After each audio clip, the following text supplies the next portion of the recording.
Ladies and gentlemen, welcome back to Rome. I wanted to start off this episode talking a little bit about the data hub.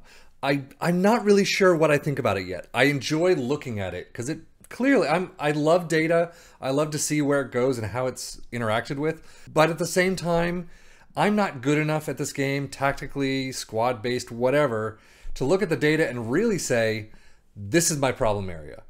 This is why you're winning or you're not winning these certain matches. So that's something I need to work on and figure out. But again, I mean, it took the XG piece from last season and really expanded upon it, showing you a lot more visuals. Overall match momentum, you can see match momentum in this latest match against, I don't even know who that is.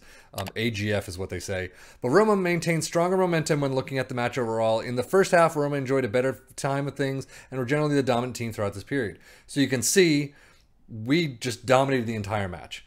From, what is it, 11 to 26, minutes 11 to 26. You can see our form just kind of dipped down. They picked up. They were able to, they took charge of the contest. And then right at 26 is we started banging it up again. But it doesn't tell me here. It does not tell me they got a goal, but why did they get the goal? What did we do wrong? Was it just a goalkeeper error? Was there an issue with how we were passing the ball and they stole it or something? It doesn't show me that. And that's the problem I have with the data hub. You can take the data only so far, but it doesn't, because it's static data. It's what actually happened, when your goals were scored, things like that. So the problem I'm having with this is that it's not really showing me specifically why this goal was scored, for instance. There are times, obviously, when you're looking at the 3D engine or 2D engine, as you're looking at the match, oh, well, Zaniolo was tired. He made an errant pass to some dude. I think this was actually Reese, who ran up the pitch and scored. I don't know if that's actually the case in this match, but sometimes you can see that. However, other times you can just, goals happen. And it doesn't really explain why. Obviously, that's a football thing. That's a life thing. You can't explain everything that happens to you. But when I'm looking at if I have some losses here and there, it's not really explaining to me fully why I'm getting those losses. But you can see overall, graphically, it does look good. You can do previous match reports. Torino, you can see we won. I'll get to that in a minute. But we had stronger momentum when looking at the match overall. We're obviously in white. But you can see they get a goal right there at the very beginning, and we got some last-minute ones that... Whew. But XG performance, they still have that. So 1.68 for us, 0.65 to them. Last match passes. This is what I like. I don't like how it's shown here because it's upside down. So I'm going to cancel that. I'm going to go to this match. Last match passes. It's nice how you can see where your passes are going, coming from, what part of the pitch they're on, and where you're basically dominant. You can also click individuals. So Brian Reynolds had a good passing day to a couple players. Stanton. The darker the green, the more frequent the passes. And then rare is the blue. So you can see where everyone is on the pitch and kind of doing their thing. But you can see in this match, Kumbala was the heart of everything with 276 passes out of 798. Linking up with 10 other players. Mancini and Kumbala enjoyed major success at linking up with a total of 47 passes between them. So this is nice, and I do use this from time to time just to see who's linking up well together and who's not. There were some times where Zaniolo, who has been slightly a bit of a problem, and he's not passing it very well to others. He's kind of, again, he's making errant passes that are going straight to the opponent, and it's kind of a pain. But things like that you can start seeing in this data hub. So overall, again, it's a nice addition if you are a data nerd and just absolutely love the numbers. I enjoy the numbers, but again, I'm not fully versed on how to use those numbers and translate that into full wins for those games that I haven't done well. But it's nice. I do look at it. It's probably more useful than I thought it would be, but it's still not 100% kind of my cup of tea. So, but with that, we're going to get quickly into the schedule, and then I'll get into the transfer window. It's been a doozy. So last time out was our, what a bad episode. 1-1 draw against Hellas Verona, their very first match in the Serie A. Sivasspor kicking the shit out of us, 4-1. We still moved through, luckily. But Fiorentina, we followed that up with a 2-0 win. Lazio, this is one where we had a problem. And the data hub said, you're pretty much the better team throughout the entire match. They still won. and it was a bitch because 8 minutes in too, and nothing after that. But Dino Tbilisi in the EC2, 4-0, just absolute trashing of them. Milan, a 2-0 win. They were like second in the league at that point. I don't know where they are right now. Where are they? They're third. Oh well. Sampdoria 3-2. This match, we were up 25-65, 2-0. They come back with from Jose Calle. I cannot spell it. I cannot say his name. He comes back with the 70th. We get one in the 82nd. I'm thinking, there's no way we're going to lose this. Francesco Caputo in the 88th. And then they basically had possession from that point on. That was annoying. That was really annoying. But we won in the end. I'm okay with that.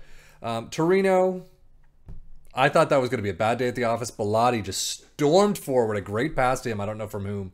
But got one in the 11th. And as you saw, I think previously, Shomurodov in the 82nd, and then Carlos Perez in the 90+2. Great comeback from behind, but from Bellotti's 11-minute goal to that point, we were just doing our best to kick it forward, to shoot wherever we could. It was a bitch of a game. I will say that. Luckily, it was away, so hopefully our return trip can do better. AGF 3-1. So obviously, we're tops of the league, right? Tops of the EC2 league right now with matches against Dino Tbilisi and AGF. We got FK Partizan coming up. But Napoli is today. So that's going to be a doozy of a match. So we will see how we do today. But first, before that, transfers. So we talked about Dani Alves coming in last time, as well as Scalvini. And actually, Scalvini's gone out on loan. He's been doing very well. So I'm really excited to see him next season. But however, I was telling you that I was looking at Ignacio from Braga, I believe. I'm still scouting him. He seems to really be interested in a move. Obviously, it's October 1st. We're long past the transfer window. I needed to still bring in a defender, if not two. So I was looking at some other alternatives to Ignacio, and Pierre Kalulu came up. And I have to say, I got him for a bit of a steal.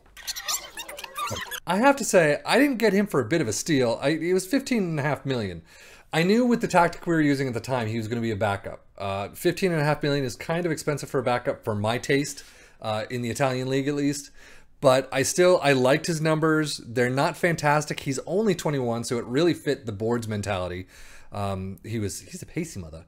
But he had some good numbers for that backup role. So he's played here and there. He has played 1+1 in the Serie A. Unfortunately, I could not register him for the EC2 and he was a little pissed. The whole registration process was a little bit wonky for me. I always get screwed up in that. And he was unfortunately left out. But I mean, if you look at his star-wise, and I think his numbers, he definitely deserves a bench spot. Definitely deserves to be around the team. So he'll get some game time here and there. Roberto Piccoli comes in from Spezia. Has not really played much. He's basically an under-20 player. And, he's 20 years old. Definitely one for the future. 2.5 stars out of... God, the potential is through the roof. Kind of like Scalvini. He's definitely one for the future who will be... I can't wait to see him next season.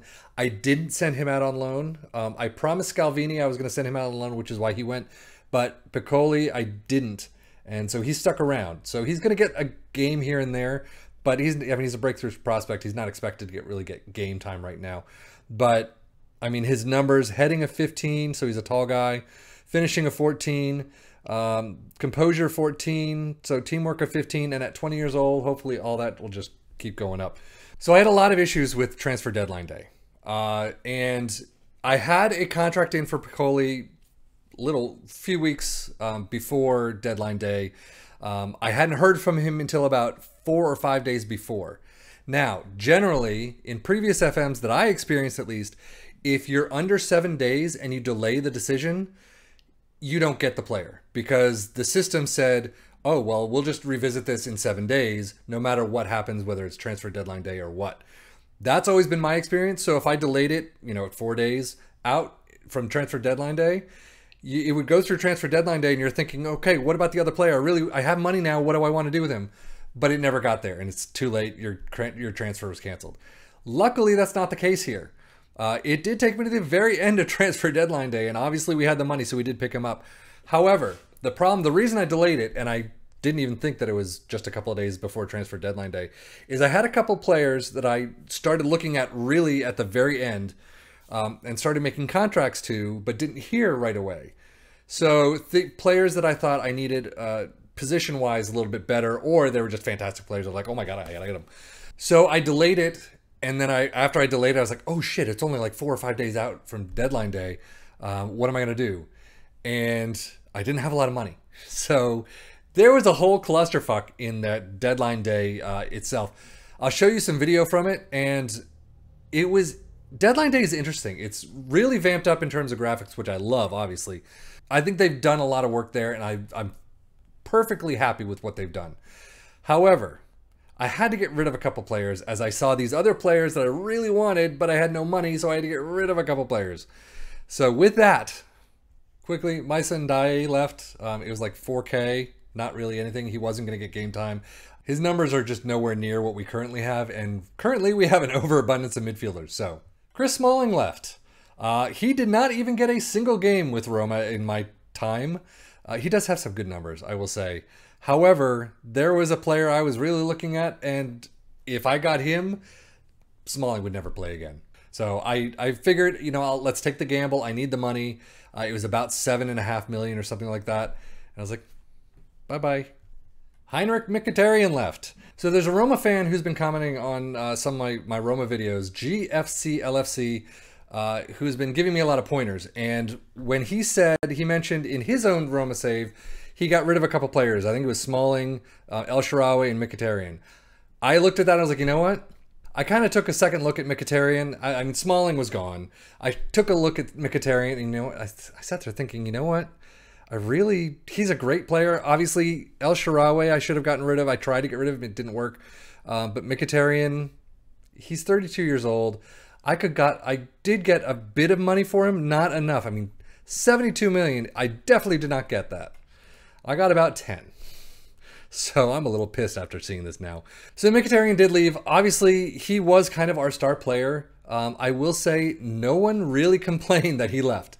None of the players left. There was one social media comment that said, why are you getting rid of our best player? Something like that. And I was like, you know what? You're right. He is probably our best player.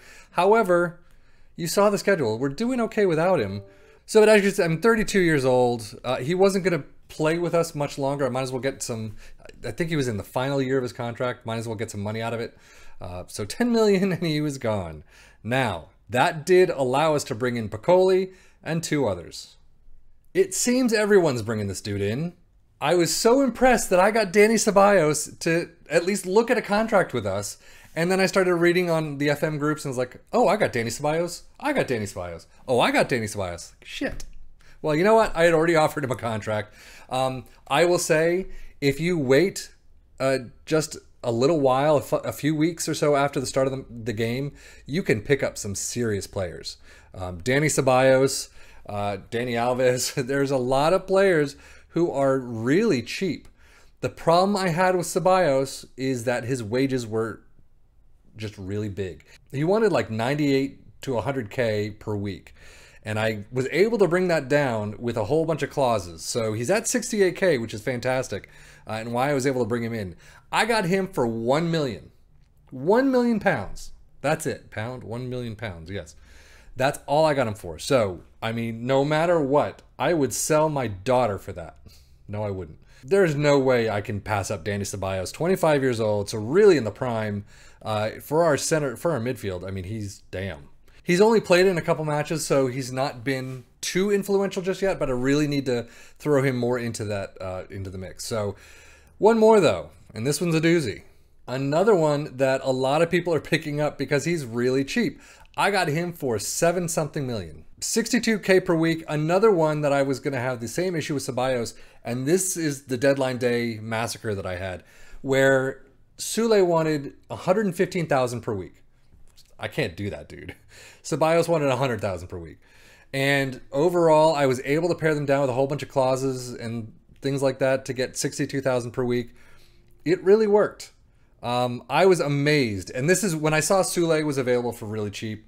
I had kind of already given it or offered a contract to Ceballos, but when I saw that Sule was available, Obviously I needed the defender. I had already had Kalulu. I was kind of annoyed that I got Kalulu when I could get Sule, but at the same time, I kind of needed defenders to do that 3-5-2 backup. He's been phenomenal. I mean, again, he hasn't been around long enough to really get numbers going, but 26 years old, he's an international. He's got some fantastic physical numbers, and for a defender, oh, I love it. But he's one of the best defenders on our team. Obviously, one of the first on the team sheet. I am so happy I got this dude in. I'm so happy I got Ceballos in. I can't wait to see Piccoli and Scalvini. Danny Alves, we'll see. I'll have to see. That was such a goddamn Danny Alves is available type of buy. So we'll see how he is. But I now have this center and right thing going. The left I'm having a problem with, and unfortunately Alves coming in is a right back player. We'll see how we do. Quickly before I get into this match though, tactics. Again, GFC LFC mentioned he was playing, I believe it was a 4-2-3-1, and somewhere around, where was it? After this Lazio game, I came back with Tbilisi as that 4-2-3-1 just to say, you know what, it's worked in the past with this team, or somewhat similar. Let's see how it works for me. I have played every match so far as a 4-2-3-1. I'm not going to stop now. Now, at Torino, I almost thought of changing it because Torino's tactic is similar to our 5-2-3, whatever, 5-3-2, 5-2-3, 5-3-2, 5-3-2. It's very similar to our 5-3-2. So I thought maybe I should do kind of to counterbalance that, our 5-3-2. However, I went and did the 4-2-3-1 and we won. Barely, but we won. So Napoli, I think I'm going to use it again. We are at home, so that might give an edge. With all that said, I apologize for being long-winded. Let's get into this game. As we head into this match, what is the Sol Derby? I don't know what that means. Derby de la Sol? Sun? I don't know. I don't know. It doesn't say it anywhere. That is something I would love to see some history. Obviously, the Manchester Derby, you know, it's a location-based derby. And Liverpool-Everton, location-based. What is the Sol Derby? No idea. So this is the lineup that I've got going out. Patricio in goal, Viña, Ibanez, Sule, and Karsdorp in the back four. Ceballos and Veritout in the midfield. El Shaarawy, I wasn't sure if I was going to do Shomurodov. Did I get that right? Shomurodov. Wow. Or El Shaarawy, but I think I'm going to go with El Shaarawy for right now. Pellegrini, Zaniolo in the midfield, or the attacking midfield, and then Abraham up top.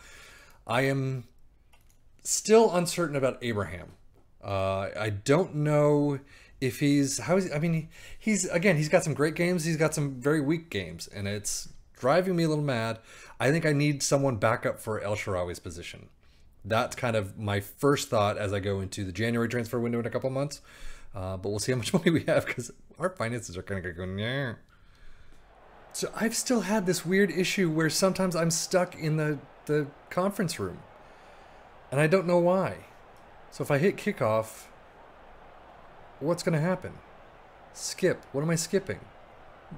Drive me crazy.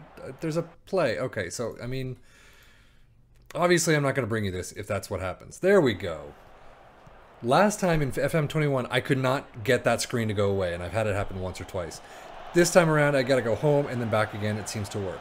So, we'll see how this game goes with that kind of start. So far, Sule I've been very impressed with. Karsdorp I've been impressed with. Ibanez versus Mancini, I still don't know. The assistant coach always picks Ibanez over Mancini, but Mancini has some great passing, at least in the plays that I've seen. These two guys are really going back. So Zaniolo, Abraham. Spina is able to pick it out. Zaniolo is the problem that I've been having.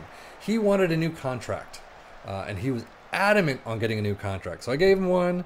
He's probably on too high wages for his ability, even though he would say differently. But the problem that I've been having with him is that the moment he signed the contract, he's like, oh, whatever, and has not done much since. So he'll have a good pass here and there. He had one game where he had 2 goals, but then after that, it's like I can't get him to be doing anything that he's supposed to be doing. So Zaniolo, are you going to get there? Yes, you are. Are we going to continue play? And getting these guys to make runs, I don't know how to do it because they're not doing it. They're not listening to my tactics. Work the ball in the box, and I don't know how many shots outside of the box I get. So overall, I mean, halftime's come and gone. The only Pellegrini is another one that's having some issues. He's come back from injury and has shown me very little. I mean, he's got a game or two. Oh, see, that passing like that has been there, and it's awful. But with them having another... Oh, there we go. Highlight, I was worried. Veritout passing it up to Pellegrini, almost missing out. Pellegrini to Karsdorp. They are, like, glued to you guys. So you got to figure out a way to get around them. Would be nice. Oh, and it's at home, too. Ibanez up to Ceballos. El Shaarawy. I mean... We can't get anything into their final third. Viña, come on, pass it up. You've got, who's this? Ceballos, right? No, Pellegrini's up there. Abraham's up there. Veritout, I mean, as a midfielder. There he goes. Veritout, open. Nothing. Nothing. One of the other issues that I've had, I mean, why? Come on, why? Is the other players' goal, or the opposition's goalkeepers are phenomenal. And we suck. I mean, Rui Patricio has had some good games lately, thank God. But the beginning, I mean, I told you that I was not happy with him whatsoever.